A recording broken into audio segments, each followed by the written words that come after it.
राय है कि जम्मू कश्मीर को आप ज़बरदस्ती या फौज से ठीक नहीं रख सकते हैं। इनको ये अंदाज़ा था कि पुलिस रिवोल्ट कर, बट पुलवामा में इन्होंने उसको इग्नोर किया और पॉलिटिकल इस्तेमाल किया। तो बोला नहीं चुप रहना, अभी कुछ नहीं बोलना इस पर। नॉर्थ ईस्ट सेटल्ड था, इन्होंने डिस्टर्ब कर दिया। और 6 महीने की बात है, मैं लिख के दे रहा हूँ, बिल्कुल नहीं आएंगे पावर में।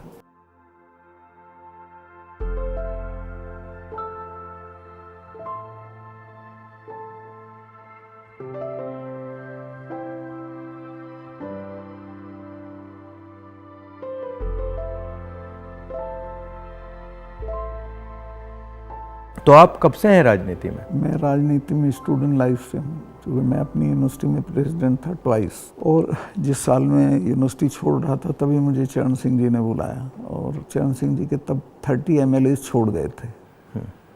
किस साल की बात है? ये दैट इज़ 1973। तो उन्होंने कहा सतपाल देखो बेईमान, मैंने पार्टी बनाई थी किसानों की, मुझे छोड़ दिया। मेरा हाथ पकड़ के उन्होंने बड़ा इमोशनल होकर कहा कि तुम इस पार्टी को संभालो, किसानों की पार्टी है, और किसी से बात मत करो। अभी जाके मेरी मीटिंग है शाम को 5 बजे जिम खाना में, उससे पहले अनाउंस कर दो तुम मेरे साथ हो, और किसी से मत मशवरा। जैसे उन्होंने कहा था वैसे ही किया, और नेक्स्ट डे आ गया कि मैं उनके साथ हूँ। उन्होंने सारी पार्टी मुझे सौंप दी, जनरल सेक्रेटरी बना दिया। उसके बाद उन्होंने MLA लड़ाया, तो मैं 26 साल की उम्र में 74 में MLA हो गया। फिर राज्यसभा का मेंबर हुआ, 2 बार लोकसभा का हुआ, मिनिस्टर हुआ, और अब गवर्नर हुआ। तो तब से लड़ाई झगड़ा कुछ ना कुछ चलता रहता है। बट होल टाइम पॉलिटिक्स में आ गया, फिर प्रैक्टिस वगैरह नहीं कर पाया। तो कैसे थे वो चरण सिंह? चरण सिंह जी वो अच्छे थे। तो उनकी दिक्कत क्या थी कि उनको किसी भी तरह प्राइम मिनिस्टर बनने का एक सपना देखते थे वो। हाँ। तो उसमें उन्होंने इधर उधर किया, और वो कल्चर्ड, ईमानदार, बहुत स्वीट आदमी थे। बट ये मतलब हमारे जो पॉलिटिशियंस है, काफ़ी लोगों को ये हो जाती है कि बस बनना ही बनना है। हाँ, मतलब सब कुछ कॉम्प्रोमाइज़ करके बनना है। मैं आपको कह रहा हूँ, आपकी पूरी जो स्ट्रेंथ है जो किसी के पास नहीं है, वो ये है कि मुझे कुछ नहीं चाहिए।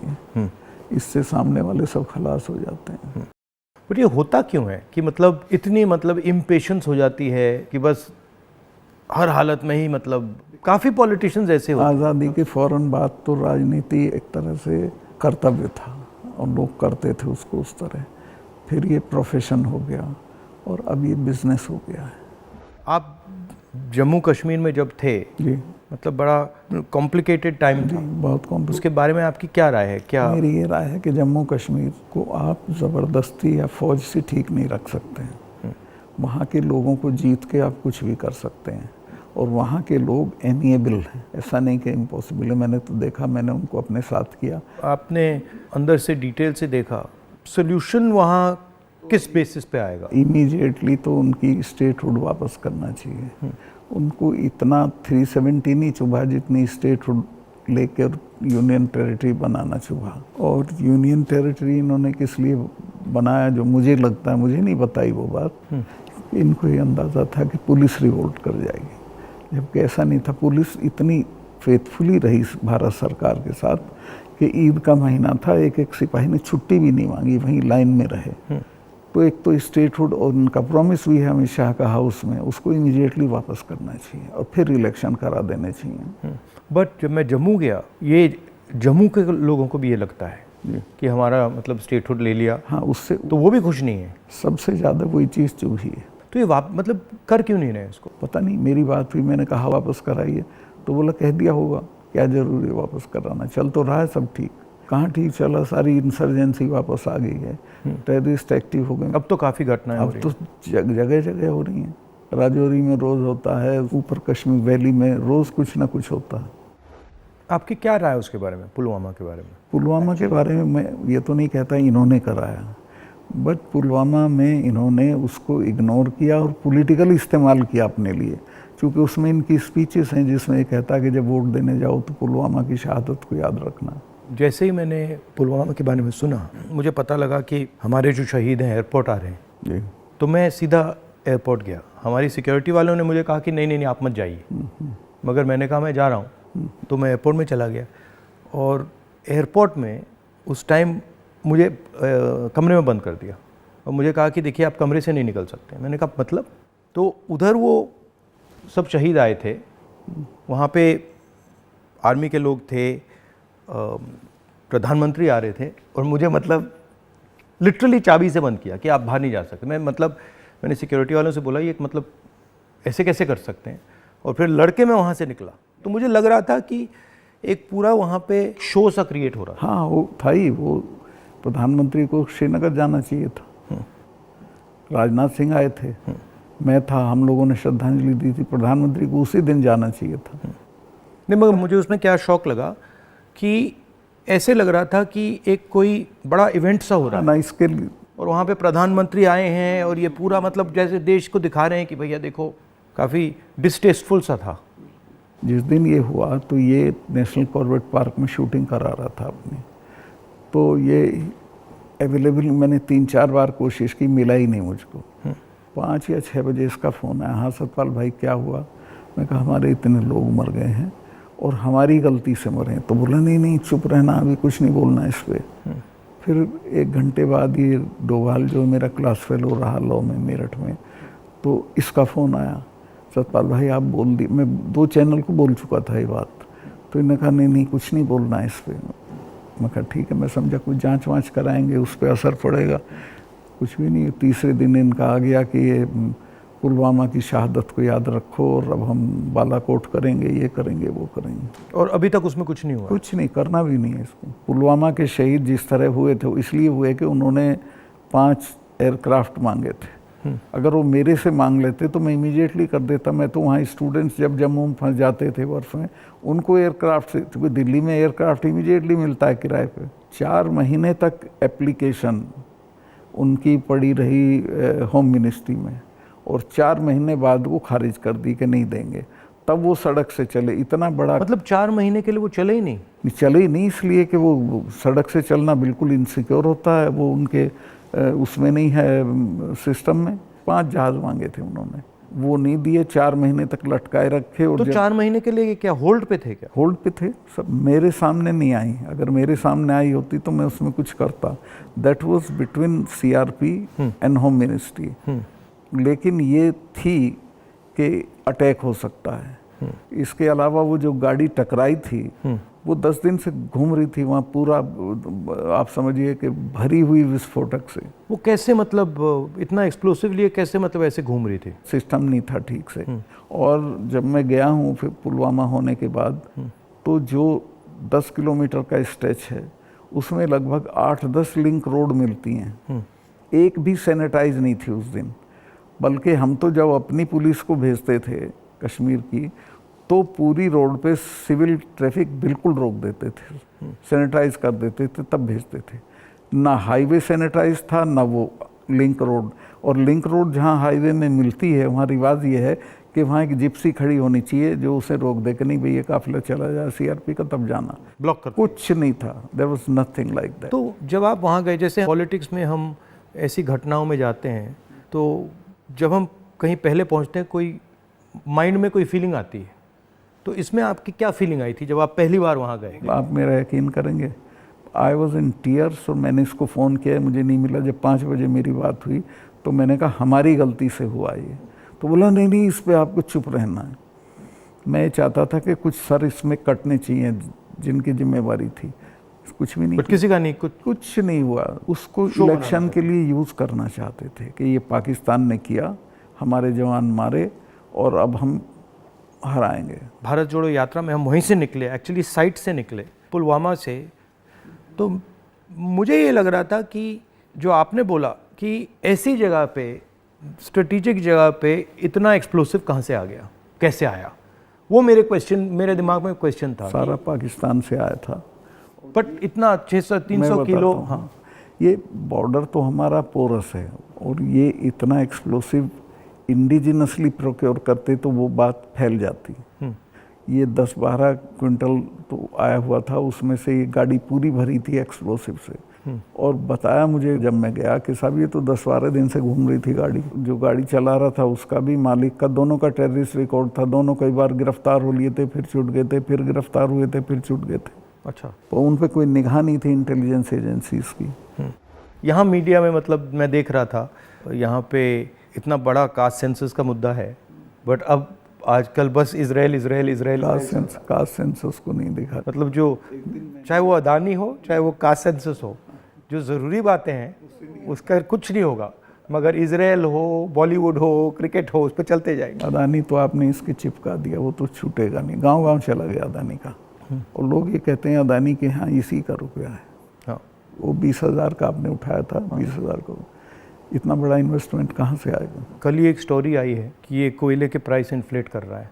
वहाँ से इंडोनेशिया से कोयला नाव में जाता है और यहाँ पहुँचते उसकी प्राइस इन्फ्लेट हो जाती है और फिर लोगों को बिजली के लिए ज़्यादा रेट देना पड़ता है, मगर वो भी मीडिया ने कहीं नहीं उठाया। मुझे खबर ये दी गई कि जिस दिन मैं ये करण थापर का इंटरव्यू किया, इन्होंने बुला के सब चैनल्स को कहा कि खबरदार कोई रिपोर्टिंग नहीं होगी, और अतीक अहमद का केस हो गया और उसको 10 दिन तक हेडलाइन। जब मैंने वो देखा, मैंने अपनी बहन से कहा कि ये जो आपने पुलवामा की बात की है, इसके कारण ये किया गया है, हाँ, टोटल डिस्ट्रैक्ट करने के लिए। मैंने नोटिस किया जब आपने पुलवामा की बात की तो ये सब डर गए थे, लेकिन अतीक अहमद ने उसको 10 दिन तक खत्म कर दिया, ओवरशैडो कर दिया। बिल्कुल।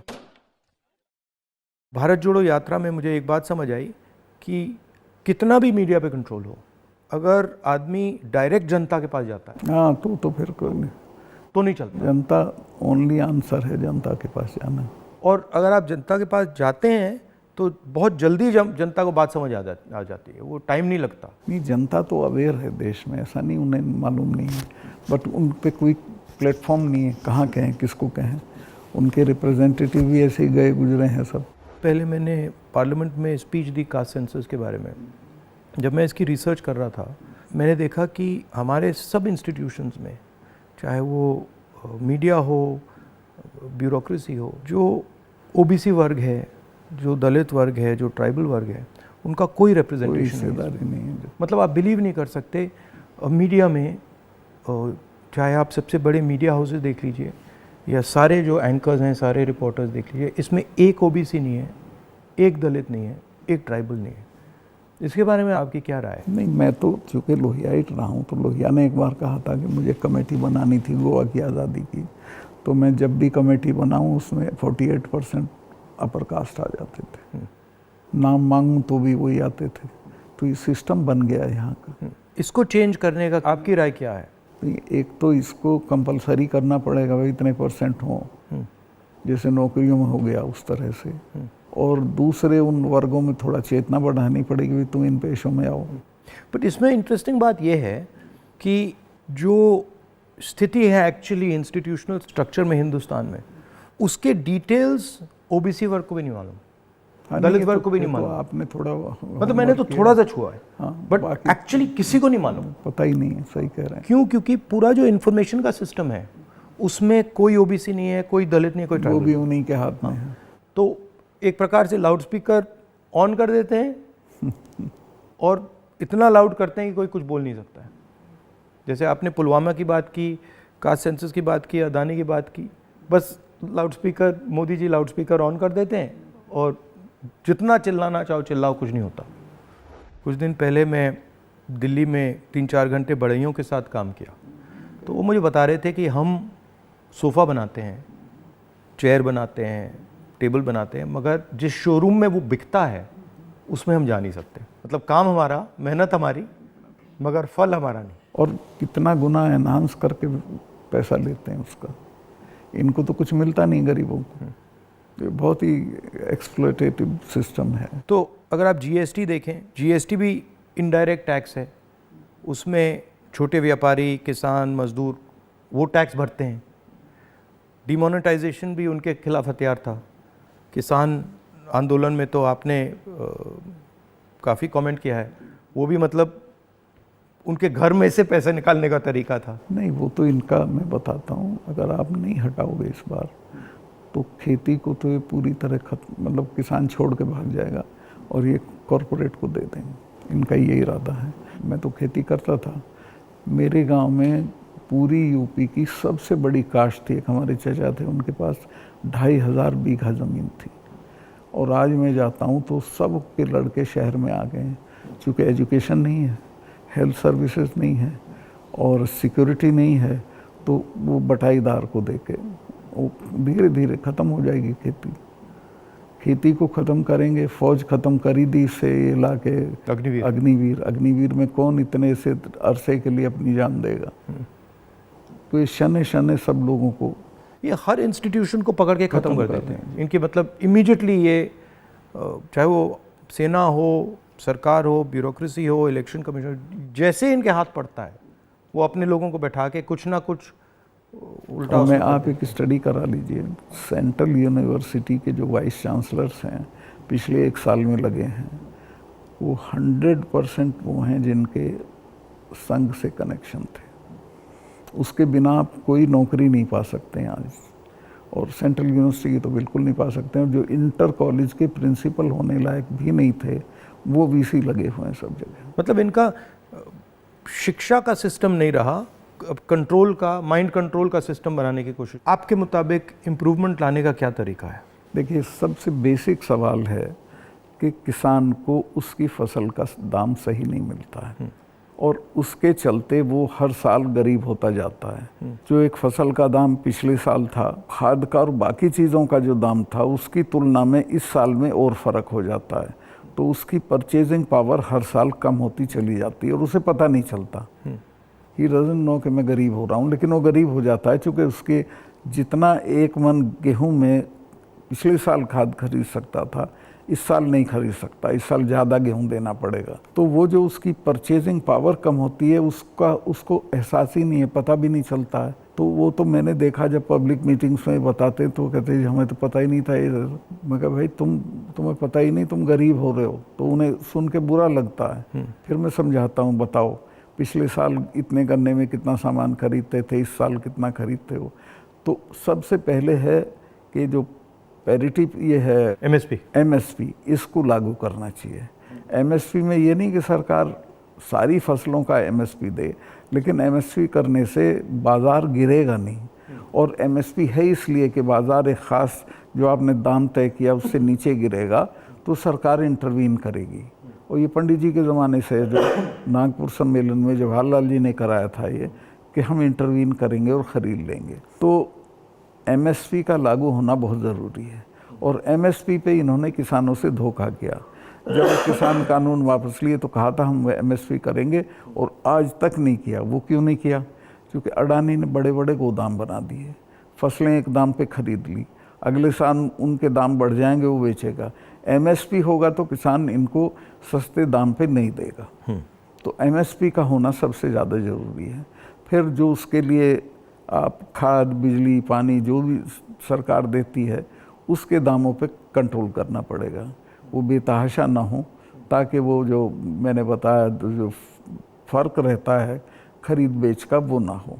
जो आप कह रहे थे, ये जो अदानी जी हैं इन्होंने पूरा जो स्टोरेज का इंफ्रास्ट्रक्चर है अपने हाथों में ले लिया है।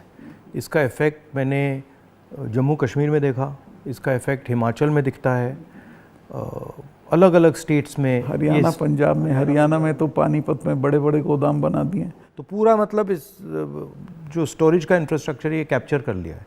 तो फिर जब भी ये प्राइसेस को मतलब ऊपर नीचे फाइन ट्यून करना चाहते हैं, कर देते हैं, तो ये किसानों को मतलब नुकसान, डायरेक्ट नुकसान पहुंचाते हैं। जब तक इनके खिलाफ हल्ला बोल नहीं होगा तब तक सुधरेंगे नहीं, या फिर सरकार बदल जाए। अभी तो इन्हें टोटल प्रोटेक्शन है। मगर मैंने देखा है कि जनरली सरकारों के पास जो किसान का जो स्टोरेज की कैपेबिलिटी होती है उसके बारे में सरकारें ज़्यादा नहीं सोचती हैं। वो ज़्यादा नहीं, बिल्कुल नहीं सोचती। आप नॉर्थ ईस्ट में भी थे? हाँ, मेघालय में। में वो मुझे पनिशमेंट पोस्टिंग दी गई थी गोवा के बाद, क्योंकि गोवा में मैंने करप्शन के बारे में बहुत बोला था। लेकिन वो अच्छी तो आपको गोवा से हटा दिया गया? हाँ, गोवा से हटा के नॉर्थ ईस्ट भेज दिया गया था। तो कश्मीर से हटाया, फिर नॉर्थ गोवा से हटाया, फिर मतलब सब जगह 5 तबादले किए इन्होंने मेरे, जैसे सरकारी कर्मचारी के करते हैं। तो नॉर्थ ईस्ट बेटर था, वहाँ 12 ज़िले थे, गोवा में 2 ज़िले थे। और मेघालय बहुत अच्छी जगह है, कोई झगड़े टंटे की नहीं है, रिलैक्स लोग हैं जी। हाँ, रिलैक्स अच्छे लोग हैं। संगमा साहब का लड़का चीफ मिनिस्टर था, तो उससे बहुत बढ़िया रिलेशनशिप रही, कोई दिक्कत नहीं हुई मुझे। तो मणिपुर के बारे में क्या राय है आपकी? वहाँ मतलब पूरा फेल्योर है सरकार की, चीफ मिनिस्टर जा नहीं सकता, कुछ कर नहीं सकता, लेकिन उसको अभी तक हटा नहीं रहे हैं। ये जम्मू एंड कश्मीर का भी ऐसे ही प्रयोग करते हैं, पंजाब का भी ऐसे ही प्रयोग करते हैं, मणिपुर का भी ऐसे ही प्रयोग करते हैं। मैं गया मणिपुर में, वहाँ जो आप कह रहे हैं बिल्कुल सही है, वहाँ कोई कंट्रोल नहीं था। पूरी क्राउड निकल आई थी। आप ये कोई कंट्रोल ही नहीं था, मतलब बिल्कुल एक स्टेट बचा ही नहीं है, 2 स्टेट बन गए हैं, एक इस तरफ और दूसरा दूसरी तरफ। नॉर्थ ईस्ट सेटल्ड था, इन्होंने डिस्टर्ब कर दिया। सब जगह ये कुछ ना कुछ मतलब अपना करते रहते हैं। और 6 महीने की बात है, मैं लिख के दे रहा हूँ, बिल्कुल नहीं आएंगे पावर में। नहीं, एक्चुअली अगर ज़मीन पे जाएं तो बहुत नफरत है लोगों को, बहुत शदीद, पूछिए मत आप। मुझे लगता है कि हिंदुस्तान की राजनीति में आज 2 विचारधाराओं की लड़ाई है, एक आरएसएस गांधी वाली, एक आरएसएस और एक गांधी वाली, और दोनों एक प्रकार से हिंदुइज्म के एक्सप्रेशन हैं। दोनों एक विजन है हिंदुइज्म का, एक अहिंसा का, एक भाईचारे का, और दूसरा जो आरएसएस का, जिसको मैं डिस्टॉर्टेड विजन कहता हूँ, वो नफ़रत का, हिंसा का। तो इस फाइट के बारे में आप क्या सोचते हैं? मेरा यही सोचना है कि हिंदुस्तान कंट्री के तौर पे तभी सरवाइव करेगा जब वो लिबरल हिंदुइज्म के रास्ते पे चलेगा, जो गांधी का विजन है। गांधी ने ऐसे ही नहीं कहा था, गांधी ने इस देश को जितना समझा था किसी ने नहीं समझा था। वो गांव-गांव गए थे, जगह जगह गए थे, और वो इस नतीजे पे पहुँचे थे कि नहीं, बाकी बातें बेकार हैं, ये ठीक है रास्ता। तो हिंदू का जो लिबरल हिंदू थॉट है वही रहेगा तो देश सरवाइव करेगा, वो टुकड़े टुकड़े हो जाएगा अदरवाइज। और ये कोई राजनीतिक बात नहीं है, मुल्क के अस्तित्व के लिए ज़रूरी है कि हम मिलजुल के रहें, एक दूसरे के साथ रहें, झगड़ा ना करें। नहीं, झगड़ा होगा तो मुल्क ही नहीं रहेगा ना। हाँ बिल्कुल, तो मुल्क का मतलब ही है कि मतलब भाईचारे से मिलजुल के रहें जी, मिलजुल के लोग रह रहे हैं। तो आपका मतलब काफ़ी सालों से इस लड़ाई में आपका एक्सपीरियंस रहा है, और आप मतलब बहुत सालों से आरएसएस से लड़ रहे हैं। तो आपके मतलब सजेशंस, राय क्या है? मेरी राय ये है कि अपने लोगों में ये प्रचारित हो ठीक से गांधी का, कांग्रेस का जो विजन है कि ये हम क्यों इनसे डिफरेंट हैं, ये क्या चाहते हैं, वो क्यों आपके हक में नहीं है, ये पॉलिटिकल लोग भी नहीं बोलते हैं, उनको ये बोलना चाहिए। और जो आप कह रहे थे, जो क्रिस्टलाइजेशन होना चाहिए पॉलिटिकल लोगों की माइंड में कि भाई ये अब ये राजनीतिक लड़ाई नहीं है, अब ये आइडियोलॉजिकल लड़ाई है, वो क्रिस्टलाइजेशन इतना हो नहीं रहा है। वो नहीं हो रहा है, क्योंकि देखिए हिंदुस्तान का आदमी जो पॉलिटिक्स में एक्टिव है वो राजनीति तक और अपने तक एक्टिव है। वो एक तो पहले तो देश के बारे में उस तरह नहीं सोचता जैसे सोचना चाहिए, और वो जो ब्रॉडर इश्यूज़ हैं उन पे राय नहीं बनाता है, राय जाहिर नहीं करता है, उस पर खड़ा नहीं होता है। तो वो हम पॉलिटिकल लोगों को करना पड़ेगा।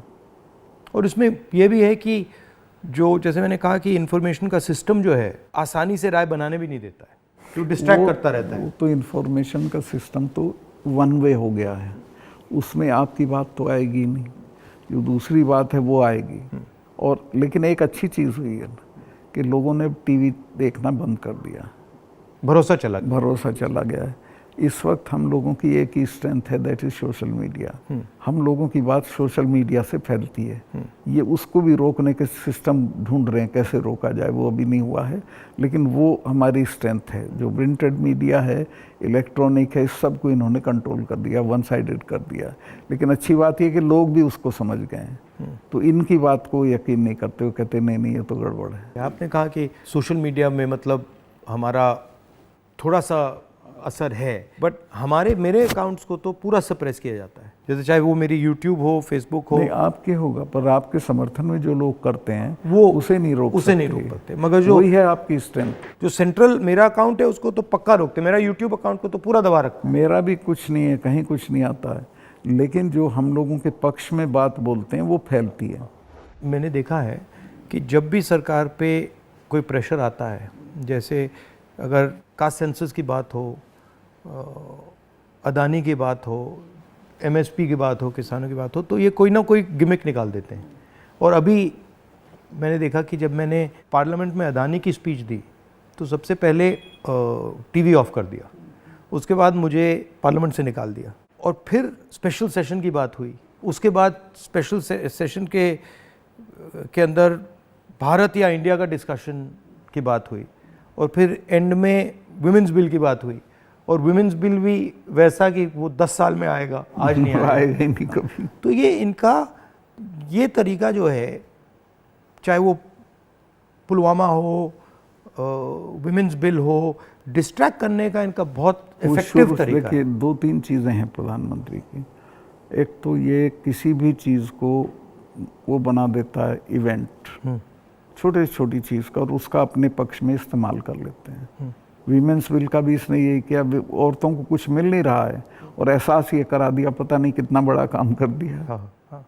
मतलब शो, बहुत ग्रैंड शो होता है। जैसे वो पार्लियामेंट की बिल्डिंग, नई बिल्डिंग में जा रहे थे तो कॉन्स्टिट्यूशन को हाथ में पकड़ के पूरा, मतलब अब ड्रामा। नई बिल्डिंग वाला, इसकी कोई ज़रूरत नहीं थी, पर उनको पत्थर लगवाना था कि मैंने बनवाई थी एक पार्लियामेंट। लेकिन वो हर चीज़ को उसी तरह से बहुत मैग्लोमेनियक की तरह करते हैं। जैसे पुराना हाउस है, उसमें अगर आप एक्सपेंशन करना चाहते हैं तो सेंट्रल हॉल में आप लोकसभा डाल दीजिए, लोकसभा में आप राज्यसभा डाल दीजिए, हो गया काम। मतलब सेंट्रल हॉल में, मतलब और वो बिल्डिंग तो उसकी अगर केयर हो भी कई सौ साल चलेगी। हाँ, तो बिल्कुल। और अगर आपको सेंट्रल हॉल चाहिए तो एनेक्सी में सेंट्रल हॉल कर देते। बिल्कुल। तो प्रॉब्लम ही नहीं थी, बट प्रॉब्लम क्रिएट करके, शो करके पूरा, मतलब इससे देश को काफ़ी नुकसान होता है, क्योंकि नुकसान होता है। लेकिन एक अच्छी चीज़ ये है कि लोग इसको समझ रहे हैं। लोग ना समझें तो दिक्कत है, लोग हर चीज़ समझ रहे हैं।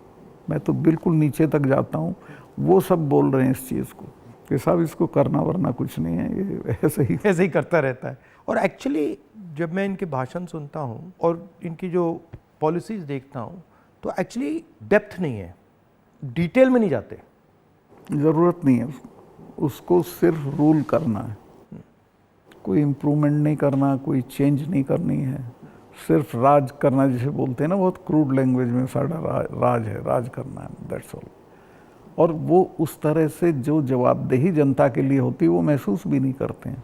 आपने काफ़ी बहादुरी के साथ जो पुलवामा के बारे में बोला, आपने जो अदानी के बारे में बोला, किसानों के बारे में बोला, तो फिर आपको धमकाया गया, सीबीआई इंक्वायरी कराएगी, सब शुरू हो गया, पूरा इनका सिस्टम चालू हो गया। आप हैरत करेंगे, ये कानून है कि जो शिकायत करता है उसको सज़ा नहीं दी जाती है। मैंने शिकायत की जिनकी की, उनका आज तक इंटरोगेशन नहीं हुआ। मेरे यहाँ 3-3 बार आ गए, मेरे स्टाफ के लोगों के फ़ोन ले गए सीबीआई वाले। मैंने कहा भाई तुम कुछ कर लो, मेरा कुछ नहीं बिगाड़ सकते, मैं तो फ़कीर हूँ, मेरे पे ना कुछ है। तो तंग आ गए वो, लेकिन करना पड़ा। फिर यही कहते थे लास्ट में, साहब नौकरी कर रहे हैं मुकदमा। वो मुझे भी यही कहते थे कि भाई अब छोड़िए, मतलब हमें दबाया जा रहा है, हमें करना पड़ रहा है, इसमें कुछ है नहीं। उनकी भी मजबूरी है, उनकी मजबूरी है, क्या करें। हम बात कर रहे हैं तो इसके बाद में आप पर भी थोड़ा आक्रमण करेंगे। जब भी हम किसी से बात करते हैं एकदम आक्रमण शुरू हो जाता है उन पर। हाँ नहीं करेंगे, मेरे पे तो करते रहते हैं, ज़्यादा दिक्कत नहीं, आपको कोई फर्क नहीं पड़ता। थैंक यू, बहुत अच्छा लगा, हमें बहुत अच्छा लगा, थैंक यू।